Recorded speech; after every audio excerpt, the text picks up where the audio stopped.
Good afternoon, colleagues, friends, and I believe there's some research partners here as well. I'd like to especially acknowledge our Pro-Vice-Chancellor, Paul Mazarol, very welcome, and also our Dean,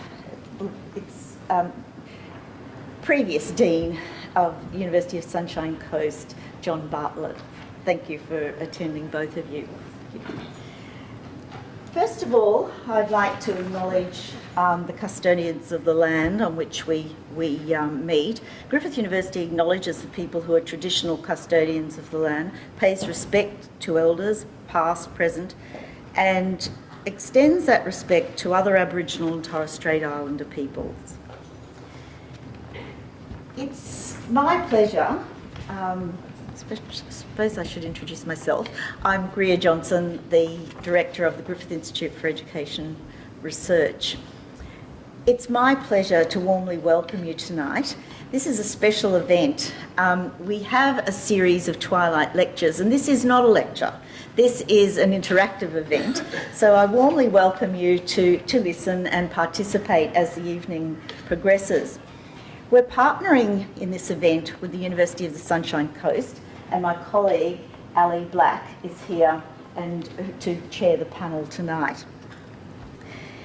It's wonderful to see so many colleagues interested in such an important topic, and I'm hoping that tonight will actually be the start of something that we can generate more from and perhaps think about in a creative way, as this whole project came out of a creative endeavour, collecting stories using narrative theory and practice to create stories on a very important topic, women's work in academia. Tonight we're going to hear the actual voices of some of the participants who contributed the stories, and that's really due to Ali's work in assembling people, asking them to come along, and some have travelled great distances to be here and actually present. So aside from the words on paper, we'll also have the voices from the writers as well. You've seen the two editions outside, and I encourage you to read them. They're lovely stories, but lovely is probably the wrong word. There's a lot of ideological thinking that can go on behind the stories, and that's what I urge you to read the stories and think about them. So without wasting our precious time tonight, I'd like to hand over to Ali to introduce the panel, and we'll kick off. Thank you. Would you like to introduce Susie as well? So thank you for coming. It's lovely to have people gathering together to share our stories with us.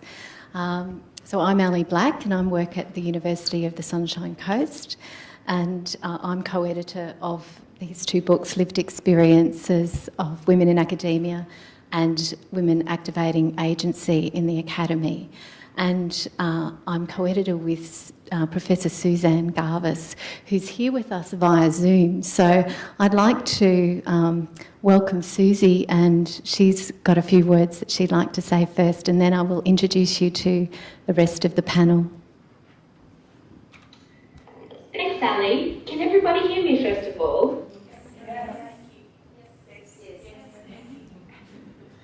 So my name is Professor Suzanne Garvis, and I work at the University of Gothenburg at Stockholm University in Sweden. And firstly, I would like to welcome you all to tonight's event. I would also like to thank GIER and especially Director Professor Greer Johnson for her support for this event and also supporting women in academia. In 2016, Ali Black and I sent out a call for chapters for this book about women's experience in academia. And to our amazement, over 50 abstracts were returned in such a short period of time. We realised there was a real need for space for women to actually share their experiences. The books seek to create and expand safe spaces for scholarly, professional and personal stories from women. The books provide readers with the opportunity to connect with the strategies women are using to navigate the academy and the core values of trust, relationship, well-being, and ethics of care to live by. The collection offers the stories of women academics from around the globe, with people coming from many, many different countries, with over 65 women involved in total. Women are from different disciplines and showcase their efforts to meaningfully listen and converse in order to resist self-audit and diminished identities. Reflections come from a range of responsive personal and aesthetic techniques, including writing groups, guided autobiography, autoethnography, collective activism, and slow scholarship. Chapters engage with themes and ideas such as agency, neoliberalism, ontological security, endogenicity, identity, and collegial support, which manifest in unique ways for female academics. Part of this story has also been the personal relationship that Ali and I have formed along the way. Ali and I have never actually met in person, face to face, but through this book process, we have developed a very supportive relationship where together we have been able to value each other's work and support each other online as working mothers and working women. So tonight, I would like to thank all the authors as well for coming, who were able to share their experiences of being involved in the book. And I would like to thank the audience as well, again, for showing up tonight to support this event, because not only are you showing support for the book, you are also showing support for working women in the Academy. Good luck and thank you.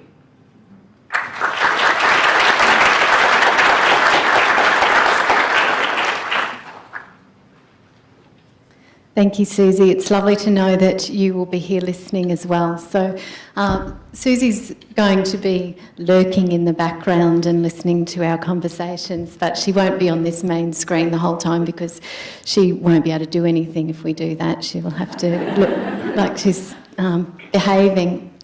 So, yes, thank you so much to GIER for having us here and for celebrating our work and for celebrating women in academia. We have been truly astounded by the interest of women academics in sharing their stories. And as Susie said, we had more than 50 abstracts and we had over 70 women authors want to be part of this book. And you know it's going to be good when 5 days before the due date for abstracts you get 20 abstracts in. So we're on to a good thing. But I'd like to welcome this wonderful panel of authors. And again, we've only met, most of us have only met for the very first time face-to-face today. So you can forge strong communities of women through the joys of technology and video conferencing. So I may pronounce their surnames wrong because it is when you read a book, you read the name and you haven't heard it pronounced, so please forgive me, wonderful authors, if I pronounce your name incorrectly. So we have Rena McLeod, we have Liz McKinlay, Rachel Dwyer, Deanne Ganaway, Cecily Jensen-Clayton, Courtney Pedersen, Rachel Haynes and Emzy Arnoldi. So please give a warm welcome to my panellists here. So the plan for the evening is that we're going to engage in some informal conversations, really, and the panel are going to talk to each other for the first hour. And then there will be an opportunity to receive questions from you and for you to ask anything, make some comments or give some feedback. And then we would like to extend those conversations back out into the area that we were before and continue that sense of community. So that's the plan. So just so we can get a sense of you, how many people are research higher degree students in the audience? How many people would be early career? Mid-career? How many people have ever thought of leaving academia? Interesting. How many people have left academia? How many people want to be in academia? Okay, so we've got a lovely mix of people. So now our audience knows who we're talking with. So thank you. So one of the things, I guess, in the light of panellists, in the light of the interest that our call for papers clearly had, and the number of authors, because we actually were only going to put one book together, and we ended up having to pitch 2 books. So we've ended up with 2 volumes, which is a good thing. But what do you think the response from so many women says about the sector that we're working in, or the importance of hearing the stories of women in academia? And maybe you could also personalise that to share, why did you want to contribute?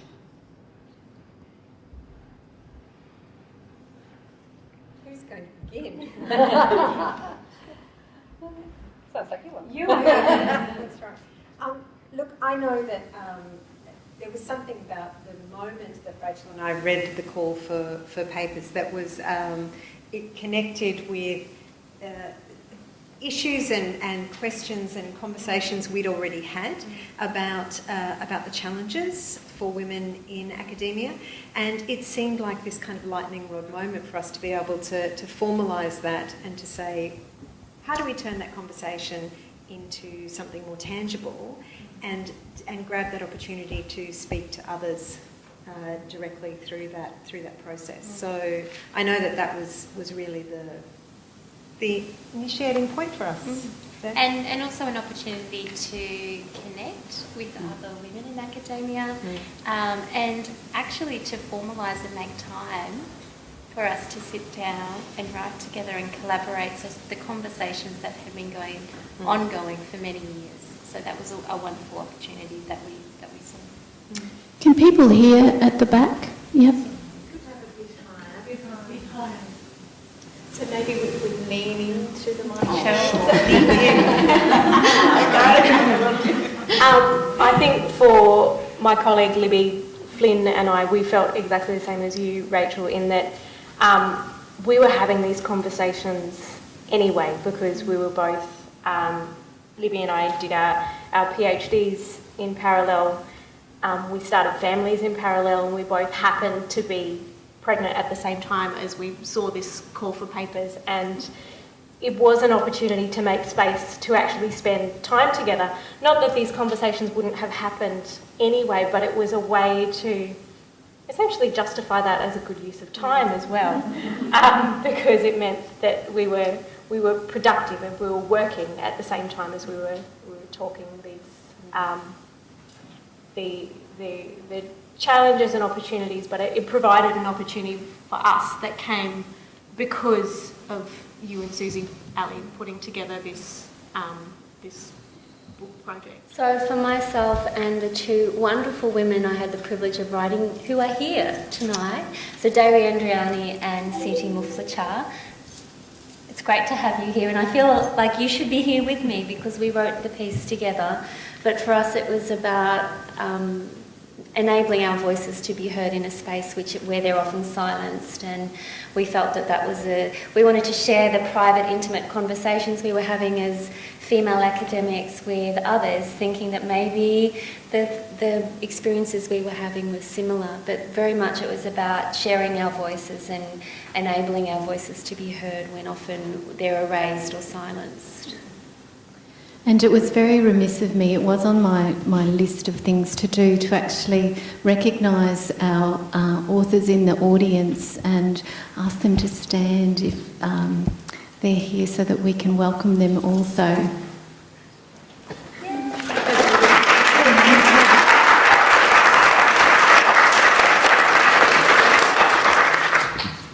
So my apologies for that. That's when nerves get in the way of your written notes.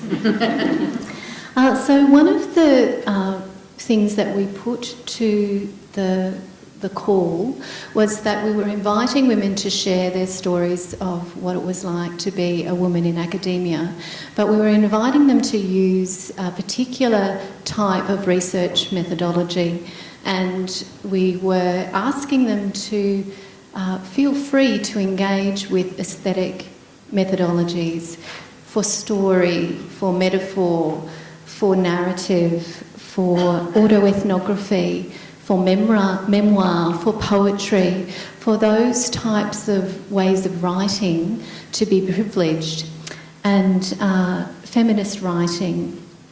So one of the notes that I've taken for myself is that there are several authors, so Cecily and Rena and Liz, they wrote in their chapter that these kind of methodologies offered a way to do academia differently. And so I'm wondering if those three authors in particular might comment on the opportunity to use that kind of aesthetic, creative methodology and its validity as a research method, and why you think it's important, how it enables doing research differently. So Liz, I feel like I kind of cut you off then too in my anxiety to acknowledge the authors, so perhaps you'd like to begin. Sure. So I think the three of us were excited by the possibility of writing differently, because in and of itself we felt that we each occupied a different space. So we decided that we would think about our positioning together as feminists and feeling very strongly as part of a sisterhood, but acknowledging that we were very different kinds of feminists. And so we're all part of the Global South, but I'm a white settler colonial woman, very privileged. And I feel terrible because I'm speaking on behalf of you, but Dewi and Mufli are Indonesian women who come from the Global South as well, but from a very different kind of political, personal location, a very different kind of relationship with feminism. So writing differently enabled us to share a commonality of experience as well as our differences. So we played very much with Laurel Richardson's ideas of poetry and three-word poetry, which I know for Dewi and Mufli was very new, but I felt a sense of care and kind of wanting to mentor the two of them as RHD students into thinking around what's possible as feminist writers, and it is possible to be other, and it is possible to write differently, and that the way that they wanted to do that was valid and valuable and could speak back, speak loudly and speak very strongly. And so I know that it was a very different, and I know that you were very nervous about that process, but in the end we had fun, and we feel like we certainly spoke back and spoke very strongly about our feminisms and what it means to us. Rena, would you like to respond? Yeah, for me, I'm an HDR student. Do you say RHD in Griffith territory? Yeah, I think So- you can say whatever you like. I haven't earned my stripes yet in the doctoral world, but I'm pretty close. I'm looking to submit in April. And this chapter, being able to write this chapter has been a real gift to me, because my PhD journey has been pretty tough as far as supervisory issues go, and I've had two male supervisors trying to do a feminist PhD, and I have come to understand the subtleties of what hierarchical supervision looks like in a male-dominant faculty. So this chapter allowed me to reflect very deeply on my personal experience and run it through Foucault and feminist filters, and come to understand just how intertwined a PhD is with who we are as people, and how supervision could be done differently to really generate profound new knowledge from this latent potential that comes with PhD students, and that this potential is being missed in hierarchical structures of supervision. So I'm still struggling with my supervisory issues, but I'm in a different space altogether because of what this chapter has allowed me to realise in myself. And I think being able to write about my thesis as this virulent cancerous creature that's lying next to me in the night time, and I think, how the hell am I going to get rid of this? You know, if I just quit, I'll rip out a chunk of my soul with it. So there's been a lot of therapy that's gone on here as well, but I like to think that I will be a voice for HDR students that go through these struggles, and that I will be a voice within the system that will be challenging supervisors to different styles of mentoring to get the best out of their PhD students, and that there could be really positive change that nourishes. And I think from reading the chapters out of these books that women have such a potent potential within them to work collaboratively, to work relationally, and to really change the culture in these academic spaces for the better. And that thrills me, because I thought, gosh, you know, I did this PhD to enter the world of academia, and I'm not so sure that I want to enter it. But when I see the power and the brilliance and the collegiality and the camaraderie and that strength, I think, yeah, we need to get in there and we need to change the cultures in there for the better.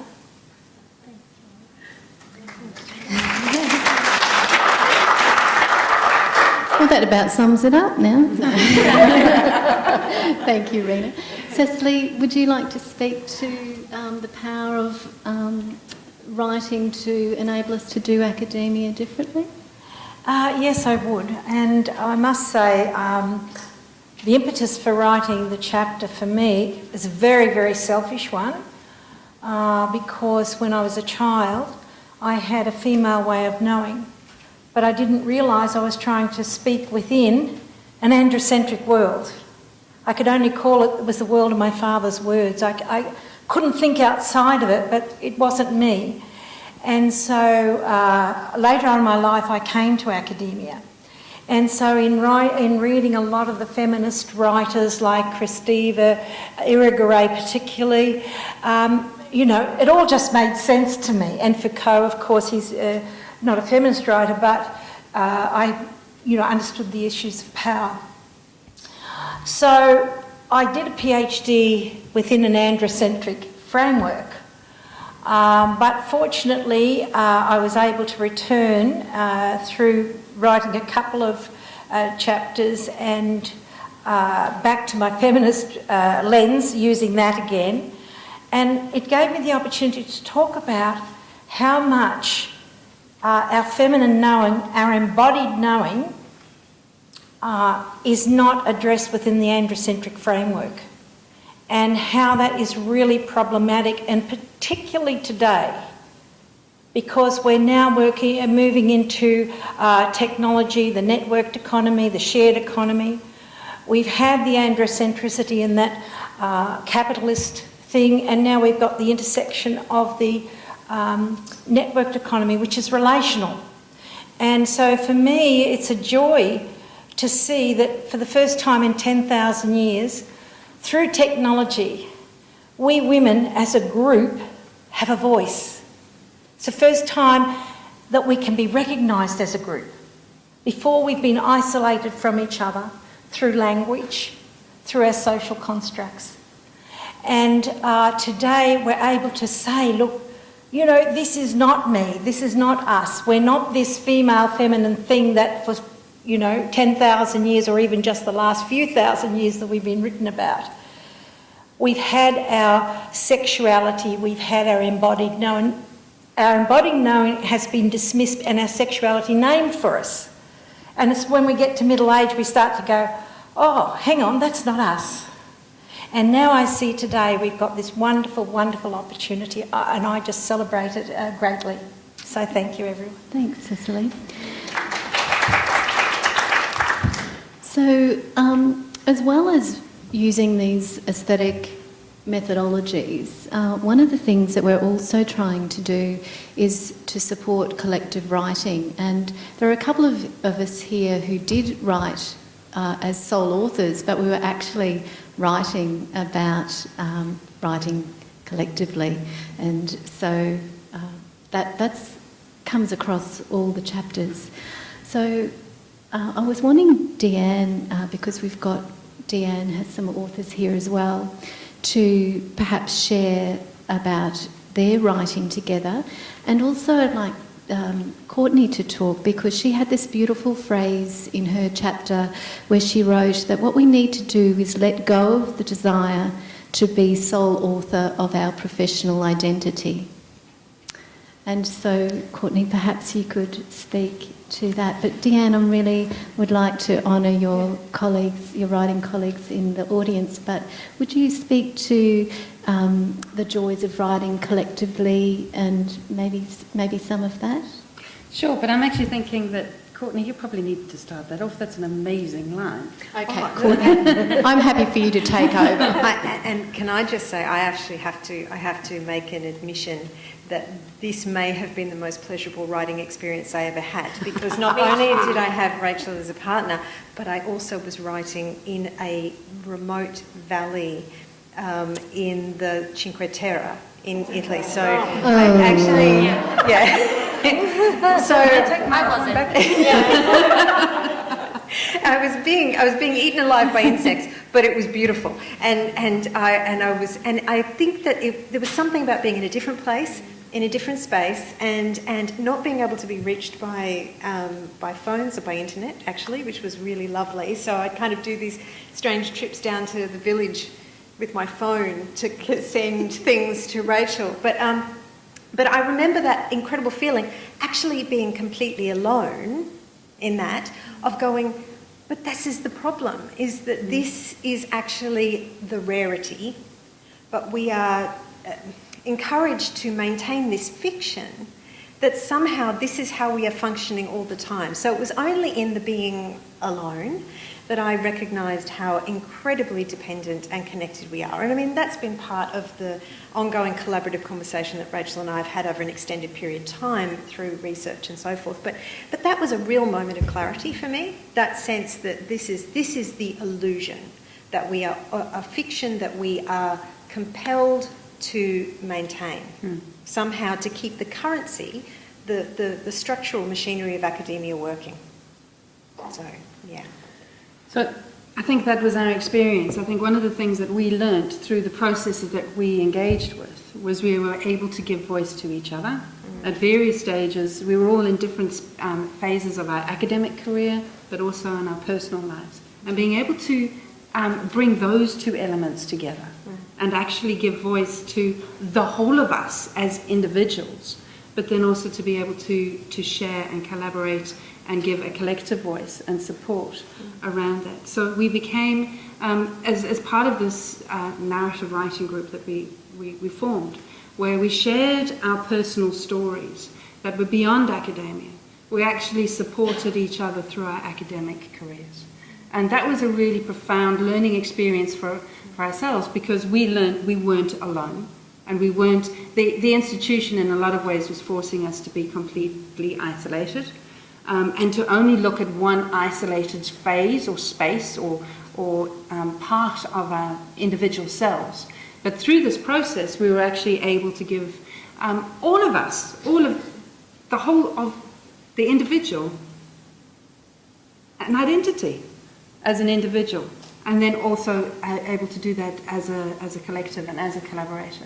So the process of writing our chapter gave us a kind of meta view of the real experience that we've gone through. So we had profound learning experiences through the 5 years that we were engaged with this writing process, but we also had the opportunity, the chapter gave us the meta view of what it is and how far we'd actually been able to come. And I think I'd just like to pick up on something that Susie said right in the very beginning of the session about the book giving us a safe space and a safe voice that we could get. I think that there's a dearth of that. There aren't enough places where we can talk about ourselves as as women in academia. And I think this book gave us the opportunity to take that meta view and give that voice. Take that voice, not give that voice, take that voice.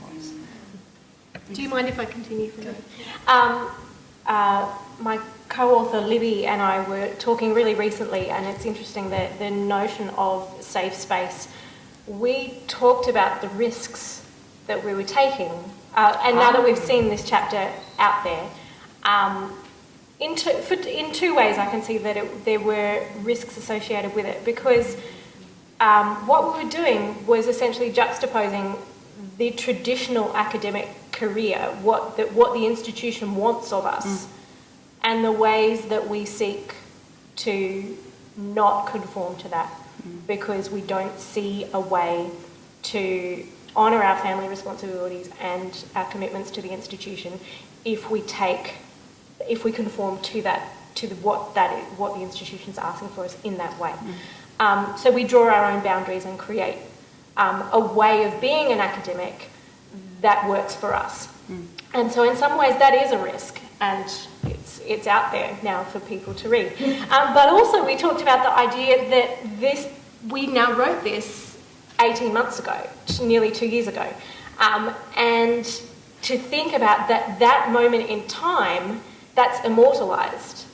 And we feel differently now. Things change, children grow, we move on, our family responsibilities change, financial responsibilities change, and we might want different things and feel differently about our work.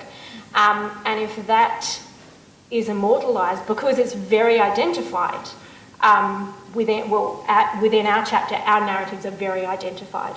That was me, there's no question about who was who.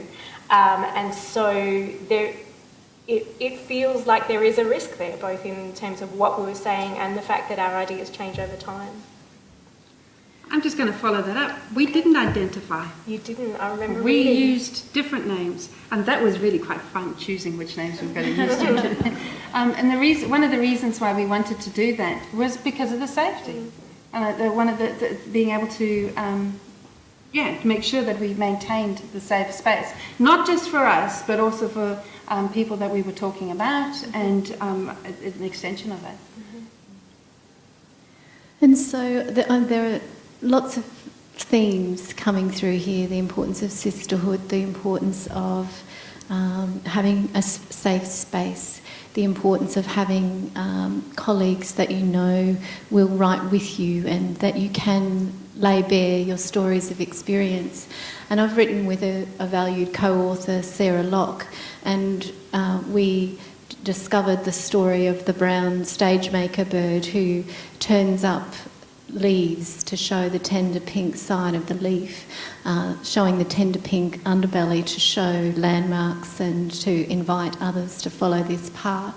And I feel like that's what this book has been doing. It's been laying down leaves, and we've been showing through our stories our tender pink underbellies of what it's like to be a woman in academia, and offering an invitation for women to join and write in this way.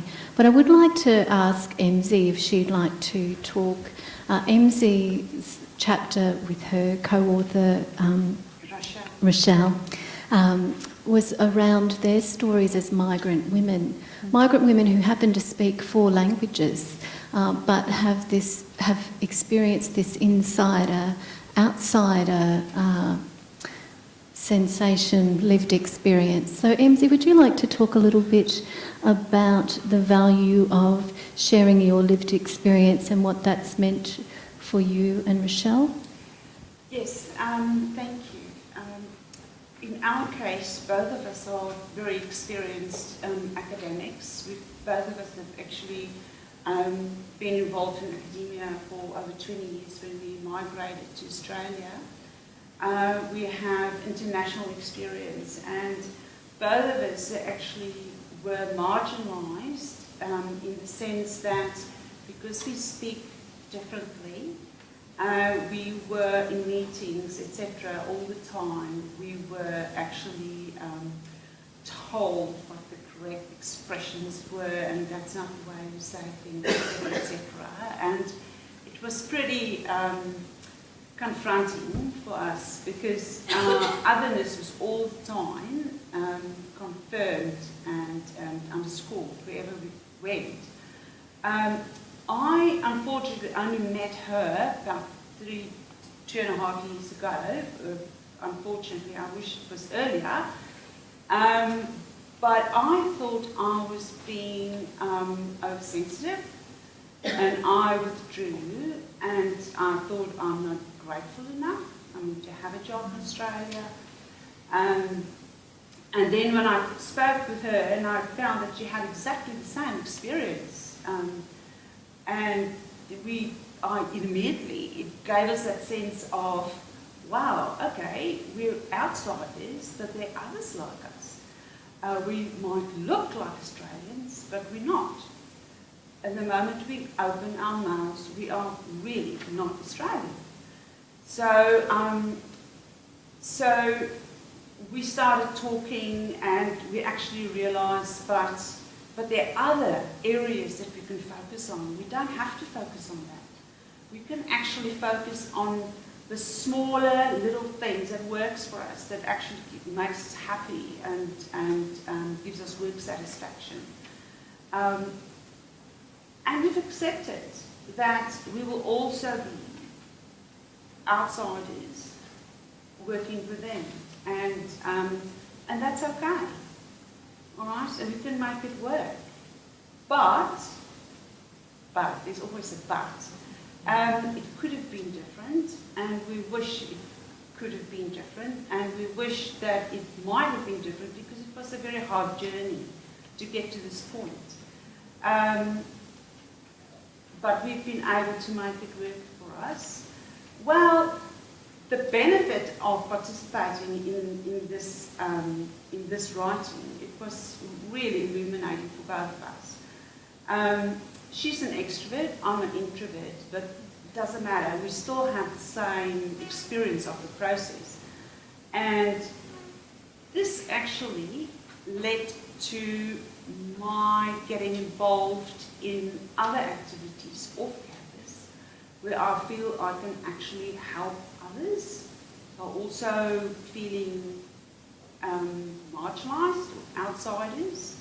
And I'm actually working on a book proposal, which is here in its end, hopefully, fingers crossed. And my co-author, Rochelle, this led to her decision to actually migrate to the Netherlands. So she's moved. So, but she doesn't regret going through this. Her experience at the other university, or her new university, is very different from what she experienced in Melbourne. And, but we've grown so much. This process has really offered us an opportunity to confront our silenced feelings and actually bring it to the fore and actually turn it around and make it work for us. So it's okay to be an outsider working. It's okay. Yeah.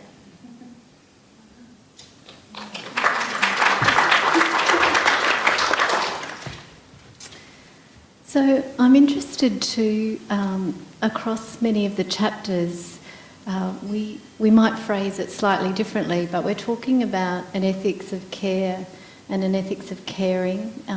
Some lovely words are bubbling up amongst the competition and the neoliberal structures that we're all negotiating. Things like hope and joy and playfulness.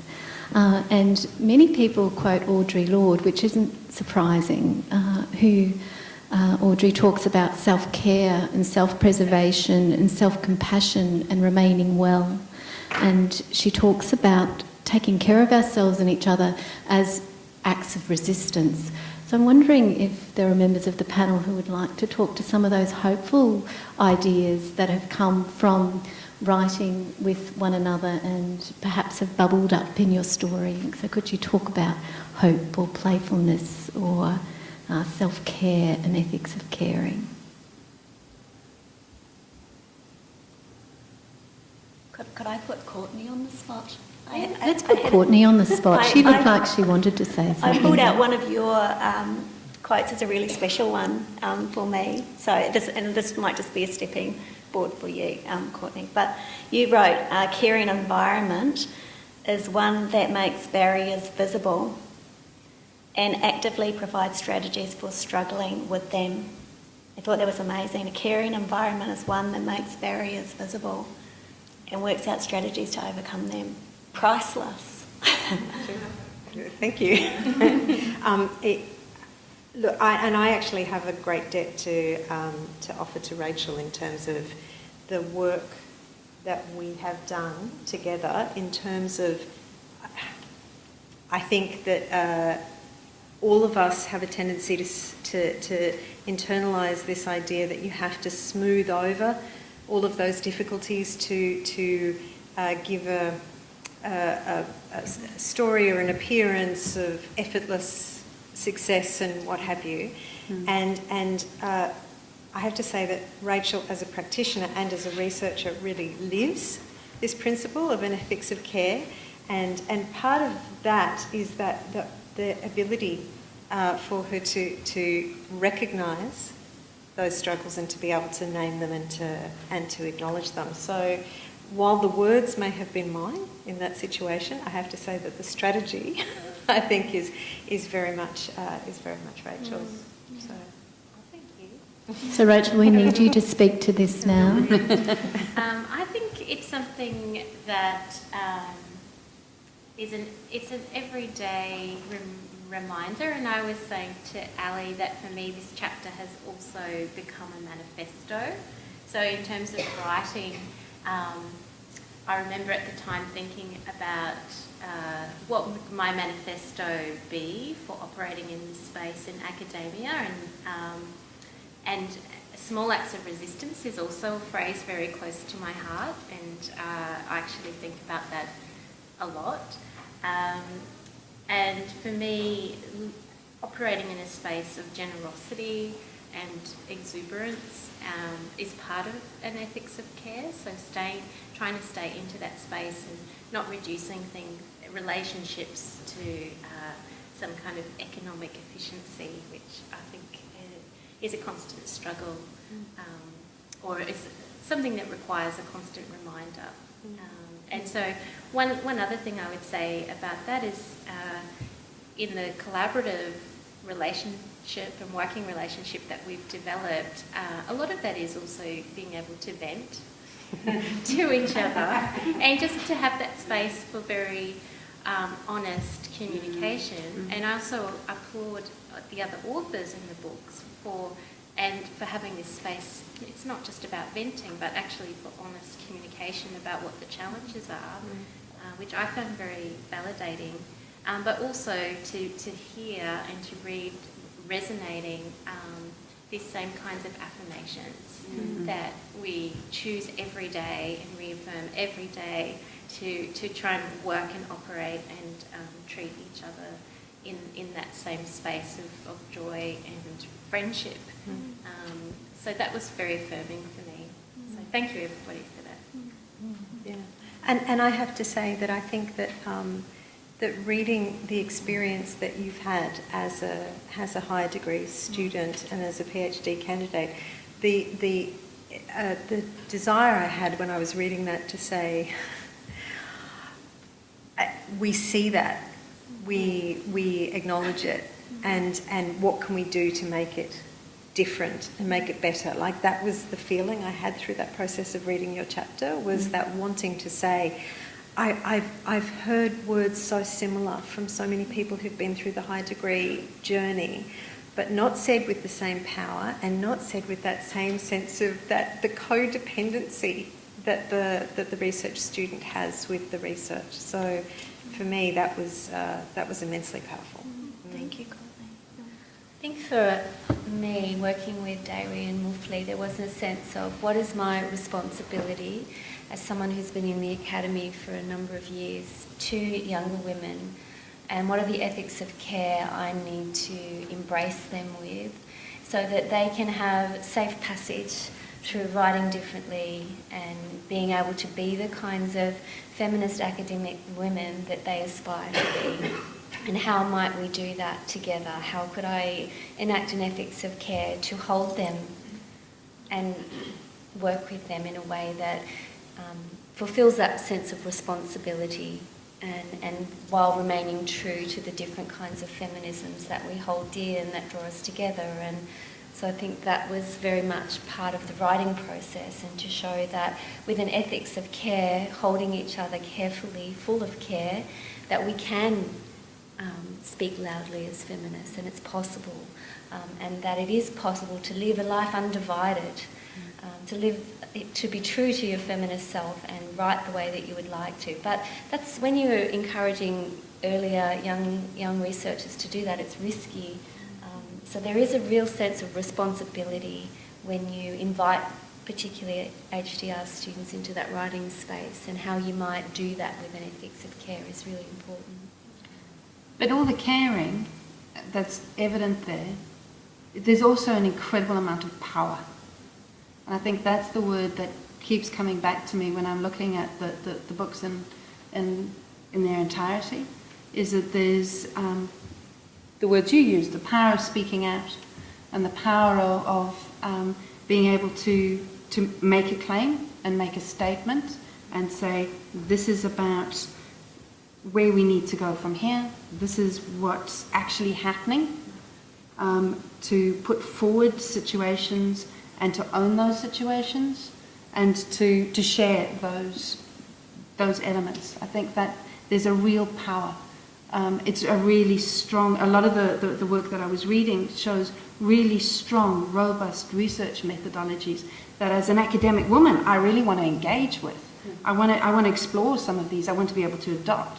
But I also want to be able to adopt and adapt some of the things that I've read about from other people's stories into my own area, because I know this is going to be a shocking surprise. I'm not actually that innocent and naive any longer, and I can't really classify myself as somebody who's actually just emerging, although it does feel like that a fair amount of the time. And it looked like that was a common story that people had, and being able to actually own my own power is something that was a theme that I got out from a number of the chapters that I read. So thanks, Guy. And that was the same for me. It gave me an opportunity to speak out, and I was able to use feminine writing, because I couldn't have written that chapter if I'd have used male writing, because it keeps going to closure all the time. And so you can never say all that you need to say as a background in order to make the point that you want to make. And I'm sure everybody here even experienced that as children. People would ask you, answer the question, and you're thinking, I can't, because I've got to say all this if I'm going to answer your question. And you haven't got the time to listen to all that. So it was this whole frustration that I had experienced, and through feminine writing and through being able to write in a safe space, that I could take the risk and say exactly how I found it, and hopefully that it's helpful for other people, useful for people. So, yes. But if I might just interject there, I still have that feeling that I dared to do this. I did not feel that I had the right to do that. So to me, it's still very much an exploratory journey. And I would love to see this getting to a point where we feel empowered to do this, where we feel it's our right to do this, that we can actually have a voice and formalise those voices. And that to me is maybe the challenge. I think too, as well, is to take notice of those voices that we automatically dumb down because there's nowhere to express them. That's the problem. We can't express them, so we have to just dumb them down, because otherwise we've got to live with the frustration of not being able to speak. So it's not just having the right, but having a context that you give yourself permission to take notice of those things that you dismissed, the disconnections, the dissonances that you weren't able to integrate into your meaning making, to bring them back again. Look at them. Say, actually, I did know that 20 years ago. When I learnt math, or tried to learn math, and I've got to tell you, I just could not learn math, because I got stuck on the problem of asking them, where did the numbers come from? If you want me to believe in your numbers, and you want me to forget that I know anything and just pretend I don't know anything and add that up and get an answer. I said, but where do the numbers come from? So, you know, it's really important. And I found when I got into philosophy that numbers were just a construct. And I thought I had that answer as a child. But no one listened to that question that I had. They just said, look, you're asking the wrong questions. So it's about believing and taking notice and validating yourself by saying, actually, I did have answers when I was a child or when I was a teenager that got dumbed down. So. And Rena, your chapter talks about these very threads also, that writing helped you build your scholarly identity, didn't it? Would you like to talk a little bit about this? I mean, it links with what everybody's been saying. Yeah, I thought I was a feminist, and I thought that I was pretty skilled up on seeing how, you know, unfeminist things were squashing me. And in my journey, I found that I was absolutely squished by the institution, and also my own timidity, that me as a person was too frightened really to stand up for myself, and just thought, we'll just keep going with the flow, and, you know, I've done a good 40 odd years of keeping the peace, and I'll keep keeping the peace and everything will be all right. And I realised that if I keep going on like this, I will never finish my PhD. I will never ever get it done, because I did need support to get me through to the end. So I wallowed and stressed and complained and bemoaned my issues to anyone who would listen.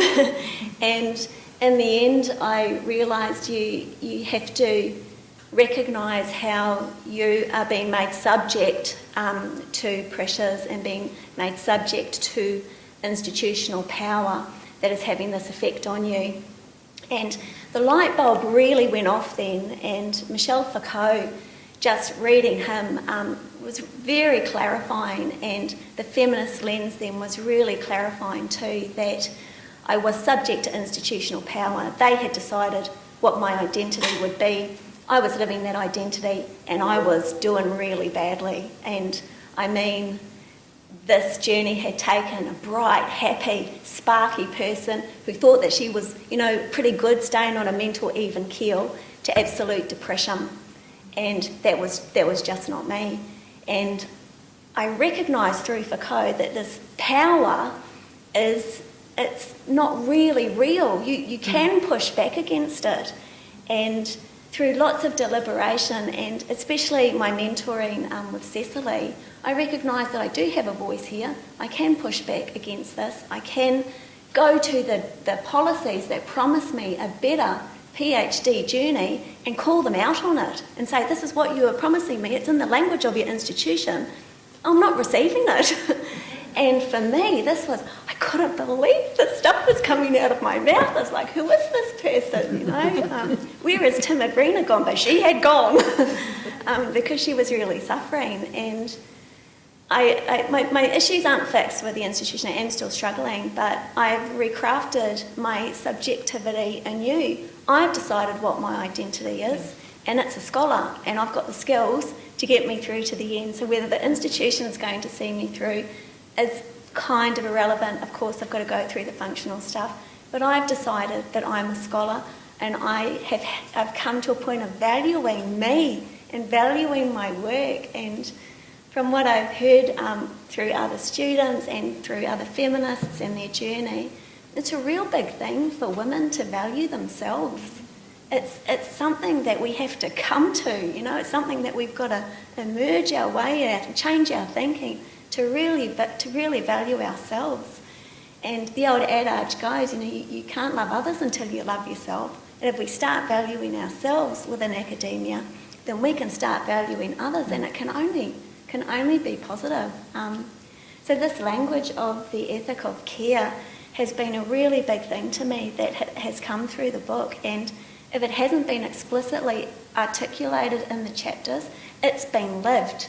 You know, the book itself is a testimony to an ethic of care, and I think that women do an ethic of care naturally And I wonder if we ever stop to take stock that we're actually doing something quite remarkable that is against hierarchy, that is against our patriarchal kind of conditioning, that we do it naturally, and it is phenomenally powerful because it gets people like me through to a PhD, new learning out there. I mean, that's priceless to save somebody from going through such hardship and struggle within academia. So yeah, I think we need to self-value ourselves, especially with our relational capacity to care for one another and to keep pushing back against the culture that does not value this and that prevents it from happening, to push back against that because it's human. It's the substance of a good life and a good life for others as well. So we keep hearing about how the university is changing and how academia is changing. Wouldn't it be nice if we changed it? Oh, let's do it. Let's do it. Well, it's a shame Naomi Barnes was due to be here tonight, but she fell ill. But she has a wonderful quote in her book about we need to shape the academy we want rather than the academy that we have.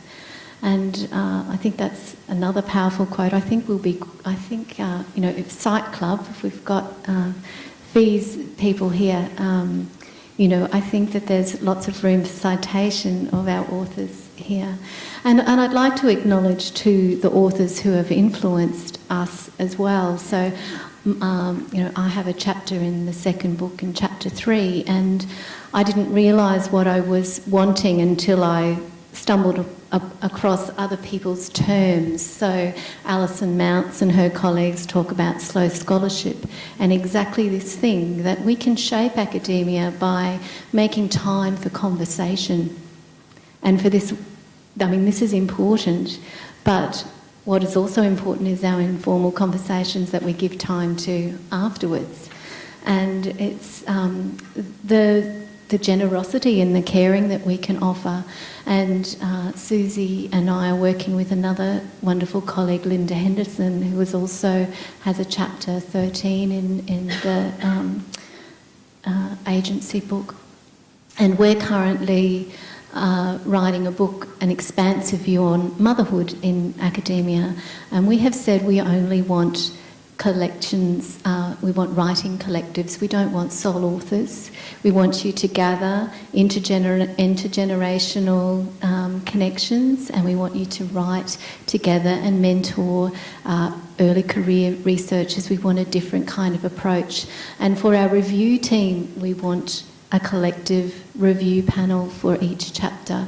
So I think there are ways that we can offer these kind of things. And I would also like to acknowledge a wonderful paper written by Nikki, Harry and Barbara Grant and colleagues called, I can't remember the titles, but you can Google it. It's Australian University Review, and it talks about infinite games, and that the university often plays these finite games where there are winners and losers.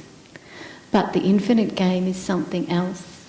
It's exactly what you've been hearing tonight, where women support one another, and not just women. So I'd like to acknowledge the wonderful men who are in the audience tonight as well.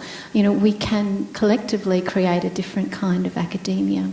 So we've got another 10 minutes maybe. I would like to I guess, ask you to reflect on, what advice or what ideas in terms of shaping the academia that we want, what are some of the take-home messages for perhaps the senior staff in the room about ways to create a kinder academy or do academia differently? One thing I would like to add, Ali, is the value of formal and informal mentorships, and that's something as an early career academic that I've benefited from immensely. So I was a sessional academic for a long time and had a range of informal mentors that I learned so much from, but also the importance of not just women mentoring women, but also vice versa, male and women mentors, and then also benefited from more formal professional development programs, which I've been incredibly grateful for those opportunities as well. So I think mentorships in all shapes and sizes is one of the things that are really fundamental. I'd like to suggest we employ a particular focus, and what I've thought, forever the theorist, looking at a phrase, survivance, as used by Weisenman, some of you would be familiar with that, which is combining survival and endurance. So that is something that we need to embrace. It's more than just that. It's survival with an attitude implies activity rather than passivity. Devising means to not only stay alive, but to flourish. We have to reinvent who we are, finding new identities through telling our stories and inventing new ones. And we subtly destroys the status quo, destroys change, the status quo. And, that is something that we can embrace and that we can focus on and work toward that, and then make plans on how to arrive at that point. So, yeah, that would be a collective effort. That's what it's going to take. So I think that as senior women in the Academy, we actually have a lot of power. We're very privileged, we have a lot of power, and I think it's about being creative, finding creative ways to use that power to grow up other women. And so I know that I often talk, when Louise, it's great to see you here, I often talk about pockets of joy, and that we have power to create pockets of joy where we can come together as women to celebrate who we are, to not be afraid, to not bow down and be silent, but to raise our voices and to live and work and love one another in these pockets of joy. And so just finding those moments wherever you can and not being afraid to do that. And the more pockets of joy you create, the bigger they become and the more enjoyable. And so I think it's about, yes, it's hard being a woman in the Academy, but we have a lot of power.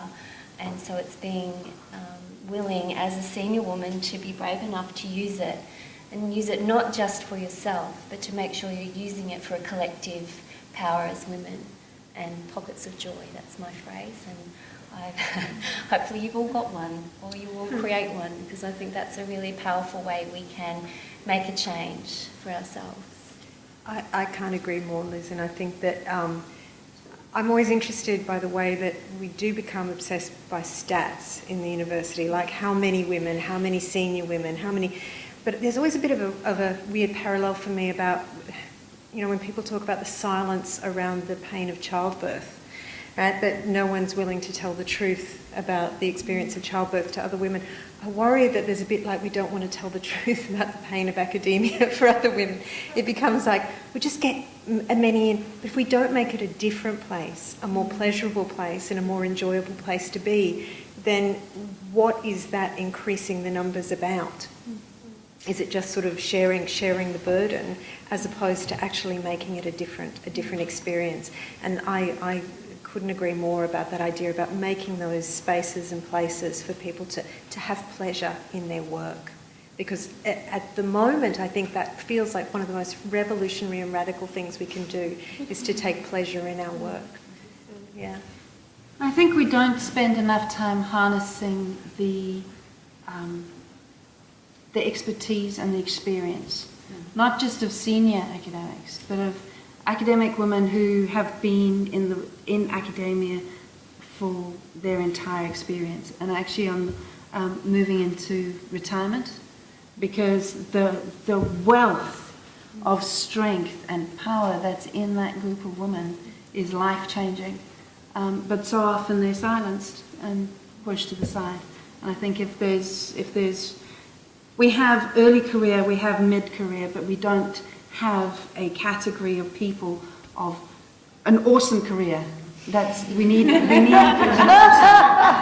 and sometimes those awesomes are just, hey, I survived this whole thing, and this is the strategy that I used to put in place. And maybe that it's not necessarily that you became a professor of widgets, but you became a human being that was fulfilled. And that's the power I think we really need to be harnessing. Great. I think that idea. Please. Oh, and I'd like to say that was my experience from our group, because there were that idea of finding work that fulfills you, and people that you want to work with, that you find the work that you do together fulfilling, is certainly something that I feel a part of at the moment in intersecting groups of people within my institution and outside. That has made a huge difference to the very isolated feeling. And I know I'm not talking to anyone about the idea of telling anyone anything about the idea of being a sessional or contract academic, where those communities don't have the space to cement because you're moving on and moving from one place to another, and you have to work really hard to maintain those relationships. But the space for that work to flourish is much more difficult to sustain. And so the idea of creating those spaces and communities, for me, is what has made the biggest difference to my work as an academic. I think you said a key word that I was thinking, Rach, about isolation, that no matter where you fall within the academic institution, even if you're an HDR student or you're looking to retire, that it's to keep pressing against isolation, because if we can collaborate together, the synergy of new knowledge that can come within a context of joy actually suits the neoliberal academic research outcomes that the institution wants. And I think, imagine if that could happen, you know, if we could just keep pushing against isolation, which I think means overcoming traditional ways of doing scholarship and actually coming together. Synergy, new knowledge, you know, intersection of fields. The institution wants that. That is in the institution's best interest, as well as our own personally as humans. Ali, just responding to your invitation for a take-home message for you lovely people that are listening to us, I want to draw on Courtney's something she said that really stood out to me, and she was talking about the battle for a collectively negotiated world. And that really struck me, because it struck a chord, because while I'm really feeling at home and I love feminine writing, however, it's not to get rid of male writing, but to be able to, I want to encourage people to really examine the two forms of writing and to see the differences. Because at the moment, as we know, male writing has monopoly, and monopolies are never good. And so my wish is that feminine writing is equally valued as male writing, and to be two distinct forms within academia. So we're just about at the point where we would like to invite you, but I've just been noticing these manifestos here, and one is from the Lived Experience book, and one is from Women Activating Agency in the Academy. And what Susie and I have done is taken a thread from each chapter to create those manifestos or femifestos, or what you'd like to say. Now, I'd like to acknowledge that there are a range of women in this room and a man with whom I write, and I think it's wonderful that you're here to support us, and these pockets of joy that Liz was talking about, these happen when we write together and we connect together. So I'd like to thank you very much. Thank you, panellists, for your fabulous conversations. And now I'd like to open to the audience, ask you, what are your questions? What would you like to invite some further conversation around? Perhaps you have a particular panellist you would like to ask something off, or you'd like to give us some feedback.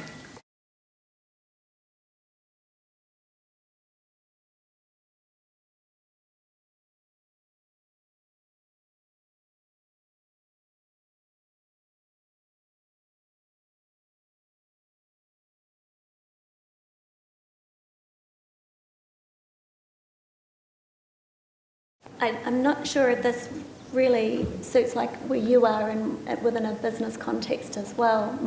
I'm in theology doing a biblical thesis on brutalised women and biblical stories. It's very much about gender violence. And what I've come to learn in my own journey is because the biblical scholars will want you to write in particular ways as well, so I can resonate with you there. That my particular thesis in the end had me go deeply into my own experience and to realise that my thesis generated out of my own lived experience, and that it was my unique yearning to write in this area that was why I was churning this thesis out. And for all the hard grind it has been, I think I'm doing this for women, I'm doing this for a bigger purpose, and I've drawn strength from that. And unquestionably, it has leaked its way into my thesis writing, you know, and when I have the traditional biblical scholar have a look at it and say, well, I would take that out, I defend it and I keep it in there. And then, of course, I have to think about who my examiners will be, but that's okay. I'll find, you can find certain examiners. But I think when you do write a thesis, it's coming from your experience as a person in this world, and you've got an inkling, and there's something there that you need to explore, and it's a yearning that's drawn you, and it is your experience. And I think if you tap deeply into that, it finds its way into its thesis. And that is your unique, latent gift to the world. And you push the boundaries in some of these traditional ways of doing it. You do something different. It might only be little, but you've broken new ground and you can live with that. You can live with that more comfortably. Bring on the autoethnography, I say, Victoria. Yeah. Or open with one. Open with one. Or close with one. Or put a forward in. Why have I come to this? This is why. This is my story. And might have to tell it to you in a traditional format, but I'm in this. This is my story, part of my story. Something like that. But push the boundaries, I think. Push the boundaries in hierarchical, male-dominant institutions. Push the boundaries. And just a little something about men's and women's writing. It sounds like it's a dichotomy. This is what we've got to come to. They're only just terms that we use for what we can't really explain. And so we can examine, analyse, see the differences, know what they are, and they're both good. Both good. As I said, it's the monopoly that's the problem, as I see it. And this is what you were saying about the battle for a collectively negotiated world. That when we come to the table, we want to be there. We want to not just be represented, but we want to be able to know that the men know what women's writing is and be very familiar and flexible with that. And that we know what male writing and feminine writing is, and we can be flexible with that. So that allows all the different issues that we and the different knowledges and the different experiences of people to be maximised, to be present at that table as we collectively negotiate the world. We'll always be negotiating, and that's the thing that I've had to come to as a scholar. You know, I wanted my word and to be heard and all this sort of thing, but now I realise there's no end point. There is no end point. It's always a negotiation, and we're trying to make the world as equitable as possible.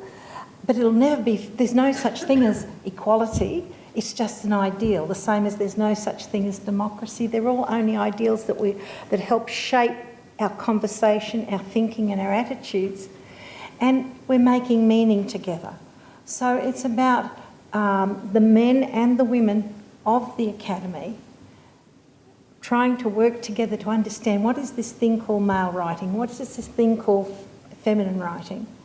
because it's the feminine that allows the air to come in, allows the innovation to come in. And so men are going to be enriched by it if they can fully understand and be able to say, oh, there are things that, and particularly for Western culture, that have been dumbed down because men have been dumbed down just as women have, because we've all come into a world of old knowledge.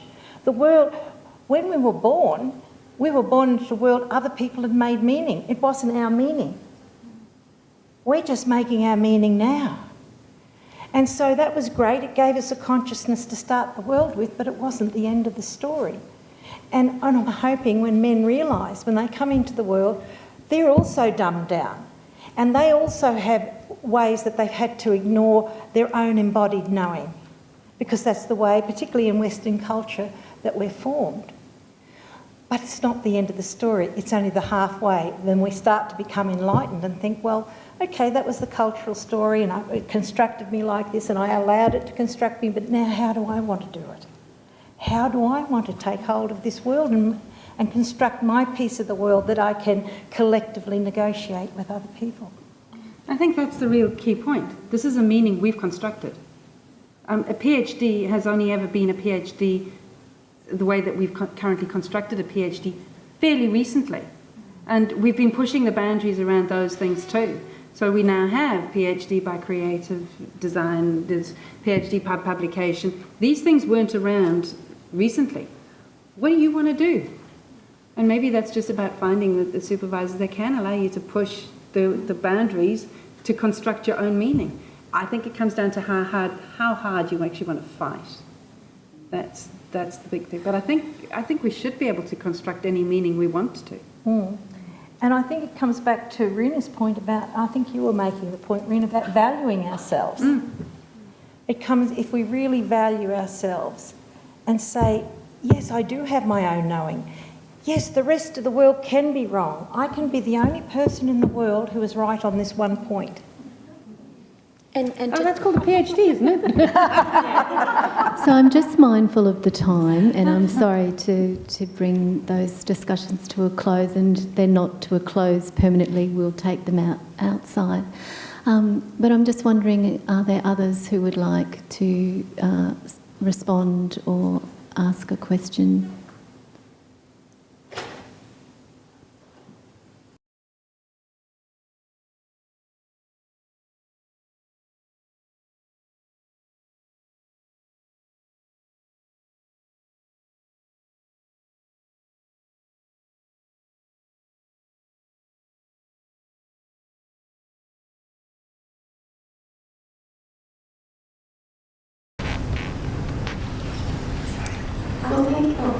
I was just going to say, I think one of the really interesting things about that question of career trajectory is that there are these assigned roles within the university where people can end up going down a research track or down a management track in terms of that trajectory, and often the kind of management track takes them away from the research, and we know that research in itself as a research career has quite a gendered aspect to it. And I think that for me is still a really unresolved question about university structures and how gendered a lot of that organisational work versus the kind of research profile is. And that for me is a constant, I'm constantly questioning that and coming up against it, and I think it's a good issue to continually raise to the surface.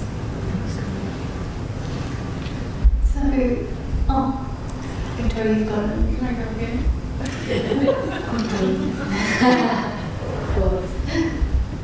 That almost dovetails in with a piece in your chapter that really spoke to me about your amazing supervisor who left because she was wearied by the toxic, competitive culture. And I can hear that similarity in something that you wrote as well. So I wondered if you would hear something to say. You know, I think it is a risky space, and I would like to acknowledge my PhD supervisor, and she introduced me to narrative research, and I guess for me that's become autoethnography. And not everybody values it, not everybody sees its worth.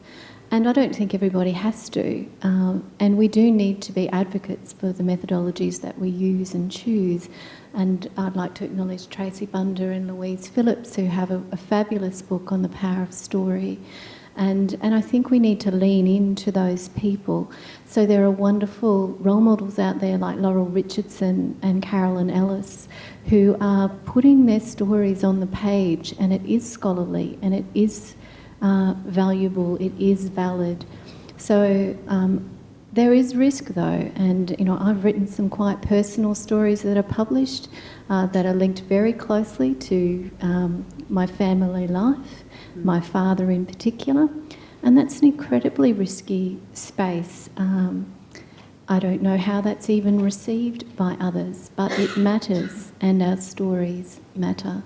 And I think that's where we come down to this idea of our stories do matter, and we need to recognise that these methodologies are important. So I would like to thank you, audience, and our authors in our audience for your wonderful engagement. And I'd like to thank my panellists, and I'd like to thank Susie, who I don't think is on Zoom now. But we are an amazing collective, and I think there are some important take-home messages. We're not alone. There is a desire to support one another, and we can shape the academia that we want. It doesn't have to be the academia that we have. I think the power of stories cannot be dismissed. They are incredibly important. And I like this notion very much of small acts of resistance, and Nikki, Harry and Barbara Grant and colleagues who I mentioned before, they call them STARS, S-T-A-R-S, slow, tiny acts of resistance in the company of another.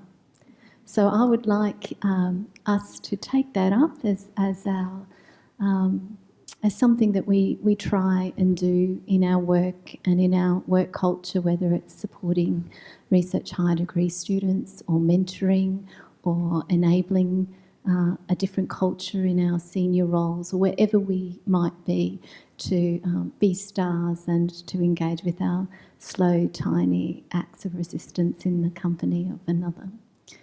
So I would like to invite John Bartlett to come perhaps and respond. He's a very authentic leader, and he is also heading up SAGE at our university. So we've probably given him lots of food for thought. So John, would you like to respond? So there's certainly food for thought there. I think I'd like to begin by thanking you for the opportunity to come here today and offer my support for this celebration of women in academia.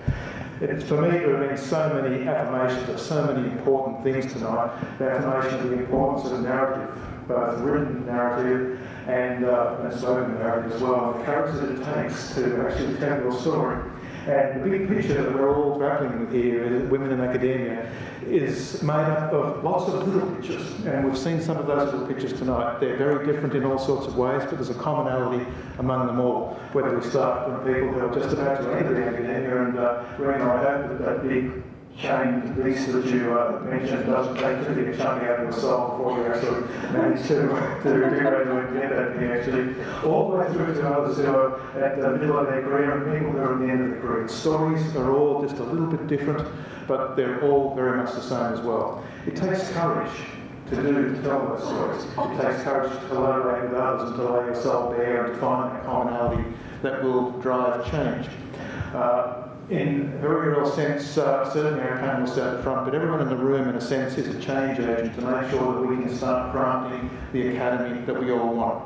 One thing I would say is the importance of having male agents for change as well in this process. We need to make sure that our male colleagues are also on board with the need for change, that they are really involved very deeply in that change, and that they care enough to come to events like this and to drive that change as well as part of the academy, as part of the celebration. Clearly we've got some work to do. Let's look into this audience tonight. But I think that's so important that we drag our colleagues along as well with the need for this change. It's something that I've committed myself to do at USC, and I think it's something that we all need to keep driving, a need for change. The world is a better place when we have diversity, not just diversity in gender, but diversity in everything that we do, the way we think, the way we act, the sorts of values that we articulate. But again, Ellie, thank you so much for the opportunity to help celebrate and support the celebration of women in academia. I think it's a marvellous start that you've made on what is going to be a very long, interesting journey for all of us. So thank you. Thank you all for your time.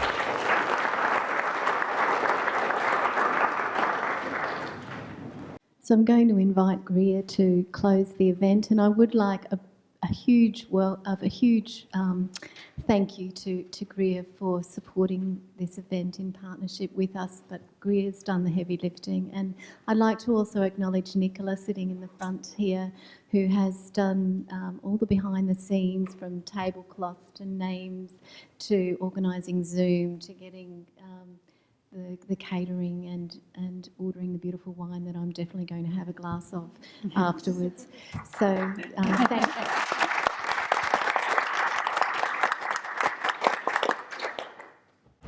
Thanks, Ali. I'd like to, I've probably got the best job, is to really thank Ali for the way in which she has chaired the panel tonight.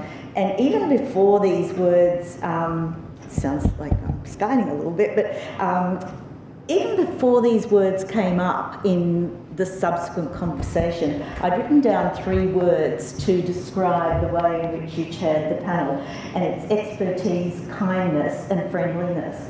And the way you chaired the panel was a way in which a storyteller, only a storyteller really knows how to elicit and listen to people, elicit stories and listen to people. And you did that the entire time, so I genuinely and warmly thank you for doing that. I think it made our night so much more enjoyable.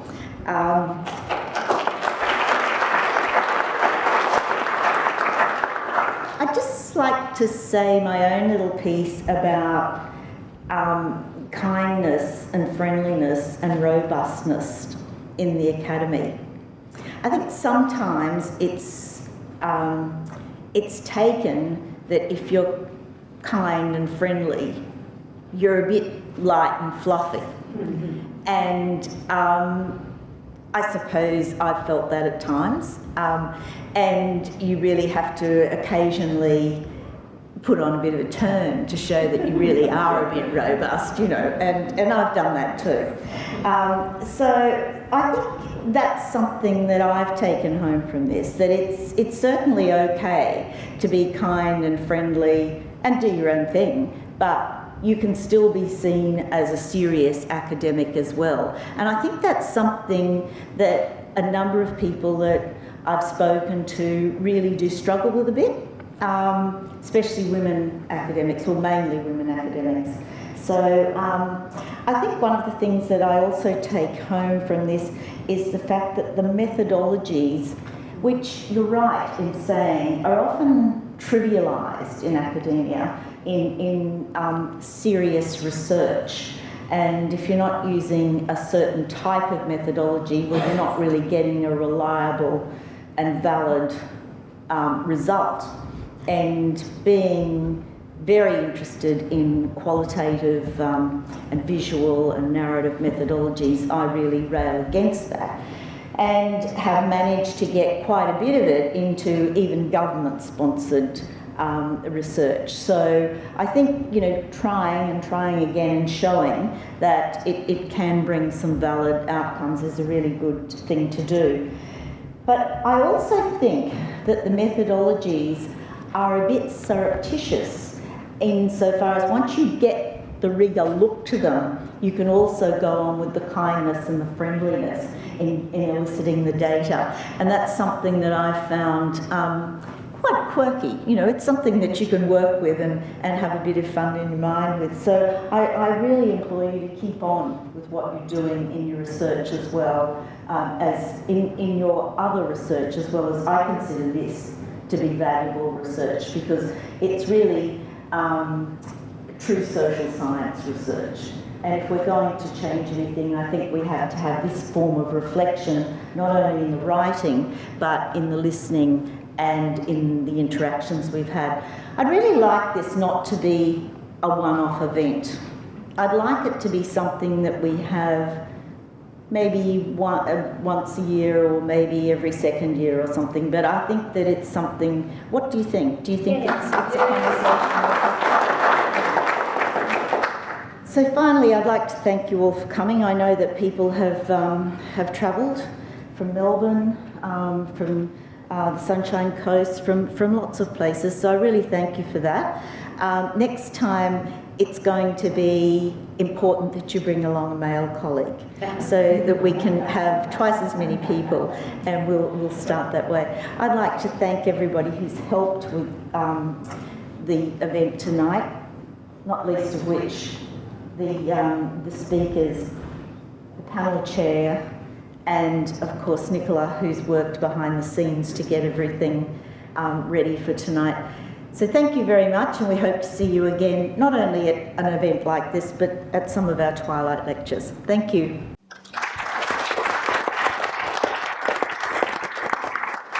And just before we do leave, I also want to do a little plug. In February, we're going to have a fully virtual conference hosted by USC for women called Making Shift Happen.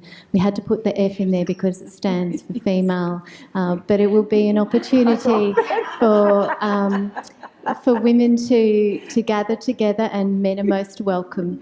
But it will be an opportunity to have panels online and to have caring coaching and creative outputs.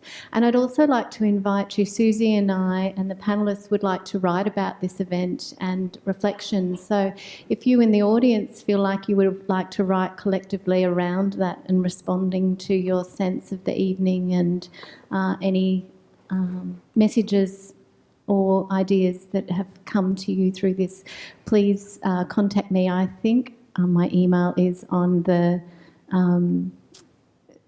panel handout that you've got. So, and I've scattered business cards out there as well. So please make sure you contact us if you would like to be part of that collective thing as well. So thank you, go and enjoy, and we look forward to extending our conversations outside.